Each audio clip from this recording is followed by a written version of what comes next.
সাবেক স্বরাষ্ট্রমন্ত্রী আসাদুজ্জামান খান ও তার পরিবারের সদস্যদের সম্পদের তথ্য চেয়ে জাতীয় গৃহায়ণ কর্তৃপক্ষ সহ বিভিন্ন অফিসে চিঠি দিয়েছে দুর্নীতি দমন কমিশন। দুদকের ঊর্ধ্বতন একজন কর্মকর্তা আজকের পত্রিকাকে এই তথ্য জানান। সূত্রটি জানায়, দুদকের পাঠানো ওই চিঠিতে আসাদুজ্জামান খান, তার স্ত্রী লুৎফুল তাহমিনা খান, মেয়ে সাফিয়া তাসনিম খান, ছেলে শাফি মোদাসের খান জ্যোতি ও তাদের নির্ভরশীলদের তথ্য চেয়ে এসব চিঠি পাঠানো হয়েছে। দুদকের অভিযোগ থেকে জানা গেছে, সাবেক স্বরাষ্ট্রমন্ত্রী আসাদুজ্জামান খান ও তার সহযোগীরা সিন্ডিকেট করে পুলিশ ও ফায়ার সার্ভিসে নিয়োগ দিতেন। আসাদুজ্জামান খান স্বরাষ্ট্রমন্ত্রীর দায়িত্ব পাওয়ার পর থেকেই ঘুষ হিসেবে বস্তা বস্তা টাকা নিতেন। পুলিশ, মাদকদ্রব্য নিয়ন্ত্রণ অধিদপ্তর ও ফায়ার সার্ভিস থেকে এই টাকা আদায় করা হতো।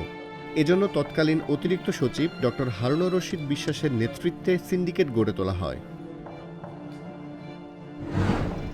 দুদক সূত্রে আরও জানা যায়, 2022 সালের 30 জুন গাজীপুর মেট্রোপলিটন পুলিশের কমিশনার হিসেবে নিয়োগ পান ডিআইজি মোল্লা নজরুল ইসলাম। 5 কোটি টাকার বিনিময়ে মোল্লা নজরুলকে গাজীপুরের কমিশনার হিসেবে পদায়ন করা হয়। এর মাসখানেক আগে হারুনুর রশিদ বিশ্বাসের কাছে 5 কোটি টাকার একটি চেক দেন মোল্লা নজরুল। পরবর্তী সময়ে গাজীপুরের কমিশনার হিসেবে নিয়োগের পর হোটেল ওয়েস্টিনে হারুনুর রশিদের কাছে নগদ 2 কোটি টাকা দেন তিনি।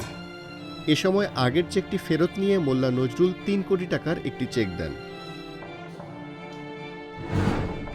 দুদক সূত্রটি আরও জানায়, ফায়ার সার্ভিস ও সিভিল ডিফেন্সে কোনো সার্কুলার হলেই মন্ত্রী দপ্তর থেকে একটি তালিকা পাঠানো হতো। সেই মোতাবেক নিয়োগ দিতে ফায়ার সার্ভিসকে বাধ্য করতেন সাবেক এই মন্ত্রী। বিনিময় নিতেন প্রার্থীদের কাছ থেকে মোটা অঙ্কের ঘুষ।